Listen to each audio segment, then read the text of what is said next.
Fred, the gorgeous alligator snapping turtle. He's been our problem turtle over the last few months. He's got a little bit of nail that's sticking into his foot pad. Oh no. He was having a lot of problems with his toenails. They were actually curling over into his foot, growing in, and it was pretty painful for him. Ooh. So today's the big day. Dr. Sam's gonna do another checkup to see if those nails are getting better. We're really, really hoping that we finally found a solution to this problem.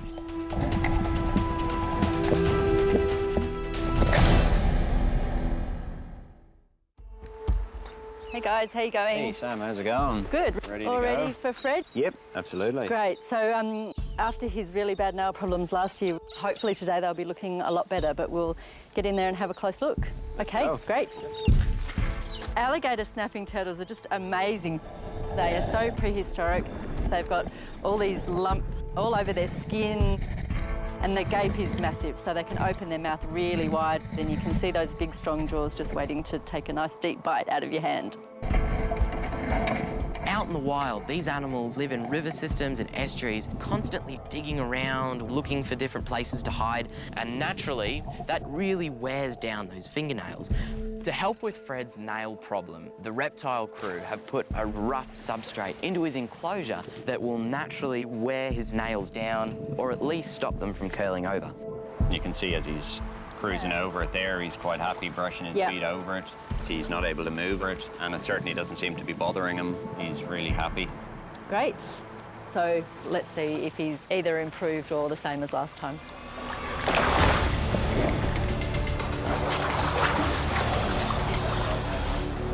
Got him. Nice. Grumpy today. He is. He knows what's coming. They're incredibly strong animals, so I'm going to keep the dangerous end here away from everybody else. These guys have about 1,000 pounds per square inch closing jaw pressure. If he grabs you, you're going to be in a lot of trouble. If you can hold the foot out like that for me, and I'll relax you. Great. All right, so they've definitely grown. This nail was actually curled right around last year and sticking into the skin there. His fingernail has grown right back into his hand, and that's really the worst case scenario for him. Yep, we're ready, we're ready. Wow. That was in that far. No way.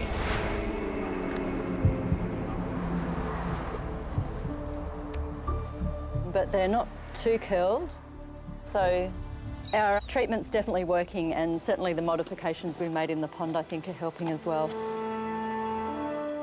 It's actually looking really good. So the nails haven't grown considerably, and that little soft tissue wound that had that wide bit of nail embedded in it has almost completely healed. So certainly the substrate's really improved his nail health.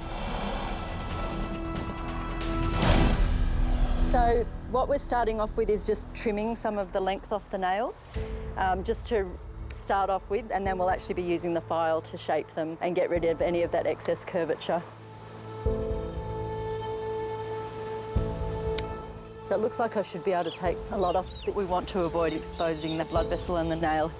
Just nearly got it there, actually, so that'll do for the trimming.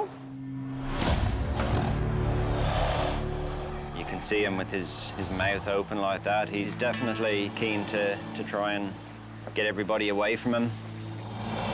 The alligator snapping turtles, they're an ambush hunter, so unlike a lot of other turtle species, these guys will just sit in the mud at the bottom of the pond, mouth open, wiggling his little tongue, a bit like a worm, wriggle that as a bit of a lure, and when a fish or something comes in to eat it, he'll snap down and he'll get himself a feed. Pretty sneaky way of catching your dinner. Around to the other side. Now we move on to the right fore, and this will be very interesting because certainly this was by far the worst with those nails overgrown. See, there's a little bit of blood there, so that's penetrated the skin. Ooh. There is another bit coming out. Oh, there it is. Look at that bit. Wow. That's so good we've got that out. You can actually see that old scar and up here where the nail was going into the tissue. So this is his worst nail, and that certainly needs more work. It's still quite curved. So we'll just take some length off with the clippers and then start filing. And each time we file it, we cause the blood vessel to regress back a bit, so we can get them a bit shorter each time. Okay, so I'm actually really happy with how it's looking. We've got quite a nice big gap there now between his skin and the nail, so I think we'll probably leave it at that, but certainly very happy with how they're going. That's really good. All right, we'll get out of your way so he doesn't bite us. That's why he's called a snapping turtle.